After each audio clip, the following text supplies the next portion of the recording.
السلام علیکم دوستو، کیسے ہیں؟ امید ہے کہ آپ سب اچھے ہوں گے، اللہ ایسی ہی خوش رکھے۔ تو ناظرین و سامعین، آپ تمام احباب کا زیہ ٹی وی چینل کے اندر موسٹ ویلکم ہے، استقبال ہے۔ ناظرین، آج سنڈے ہے تو آج کا پیغام کیا ہے؟ اتوار کا کیا پیغام ہے؟ سنڈے کا کیا پیغام ہے؟ کچھ باتیں ہیں، دھیان سے سنیں، اور ویڈیو پسند آئی تو لائک کمنٹس کرنا ہرگز نہ بھولے، اور شیئر کرنا بھی ہرگز نہ بھولے۔ اتوار کا پیغام ہے نیکی کے بعد کی نیکی اور گناہ کے بعد کی شرمندگی۔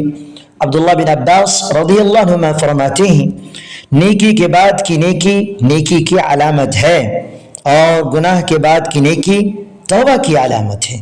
یعنی اگر آپ کو نیکی کے بعد نیکی کی توفیق مل رہی ہے، جیسے نماز کے بعد ذکر، قرآن کے بعد دعا، اور تسبیح کے بعد خدمت، تو یہ اللہ کی رضا کی نشانی ہے، یعنی اللہ تبارک و تعالی خوش ہے، یہ خوش ہونے کی علامت ہے، نشانی۔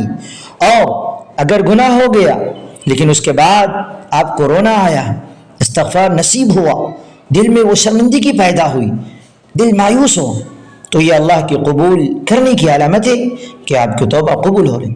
سوچیے، ہم ہر روز کتنی نیکیاں کر رہے ہیں، کیا نیکی کے بعد مزید نیکی کا جذبہ ہے؟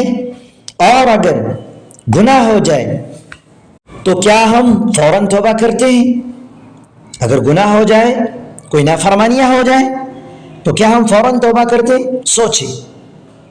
نصیحت ہے، آج ایک چھوٹی نیکی کا ارادہ کریں، جیسے کسی کو معاف کرنا، کسی کا دل خوش کرنا، یا خاموشی سے دعا کرنا، استغفار کرنا، اللہ کے سامنے گر گرانا۔ یہ ساری چیزیں اگر نہیں ہیں تو آج ہی سے، ابھی سے شروع کیجئے۔ یہی تھا آج کا پیغام، سنڈے کا پیغام، اور آپ تمام لوگوں کے نام۔ ہم پھر ملتے ہیں نیکسٹ ویڈیو میں، تب تک کے لیے آپ لوگ اپنا خیال رکھیے گا۔ السلام علیکم ورحمۃ اللہ وبرکاتہ۔